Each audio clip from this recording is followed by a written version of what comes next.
காசோலையில் கையெழுத்திடும் அதிகாரம் ரத்து செய்யப்பட்டதால் அதிகாரிகளை கண்டித்து குமாரமங்கலம் ஊராட்சி மன்ற தலைவர் பொதுமக்களுடன் தர்ணா போராட்டத்தில் ஈடுபட்டார். திருப்பத்தூர் மாவட்டம் குமாரமங்கலம் ஊராட்சி மன்ற தலைவர் முனுசாமி கால்வாய்களை ஆக்கிரமித்ததாக புகார் எழுந்த நிலையில் காசோலையில் கையெழுத்திடும் அதிகாரத்தை ரத்து செய்து மாவட்ட ஆட்சித்தலைவர் உத்தரவு பிறப்பித்திருந்தார்.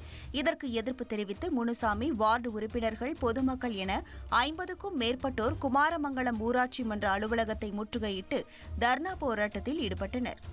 போராடுவோம் போராடுவோம் நியாயத்துக்காக போராடுவோம் நீதிக்காக போராடுவோம் நீதி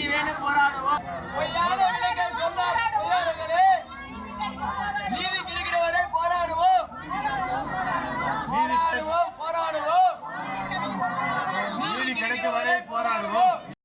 தனிப்பட்ட பிரச்சினையை கருத்தில் கொண்டு எம்எல்ஏ அதிகாரிகளை வைத்து மன உளைச்சலை ஏற்படுத்துவதாக ஊராட்சி தலைவர் முனுசாமி தெரிவித்துள்ளார். என்னுடைய சட்டமன்ற உறுப்பினருக்கு கொஞ்சம் பிரச்சனை இருக்கிறதுனால சட்டமன்ற உறுப்பினர் தூண்டுதலின் பேரில் தான் அதிகாரிகள் தான் சேர்ந்து என்னை துன்புறுத்துகிறார்கள்.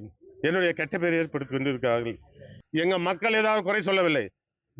என்னுடன் இருக்கும் உறுப்பினர்களோ இல்ல உதவி தலைவரோ யாருமே எந்தவித குறையும் சொல்லவில்லை. பொதுமக்களும் எந்தவித குறையும் சொல்லவில்லை. ஆனால் தானாக ஒரு சட்டமன்ற உறுப்பினர் சொல்ற பேச்சை கேட்டுக்கொண்டுதான் இன்னைக்கு அதிகாரிகள் அனைவருமே என்னை இழிவுபடுத்தி என்னை அவமானப்படுத்தி என்னை கெட்ட பேர் ஆக்கி கொண்டு இருக்கிறார்கள்.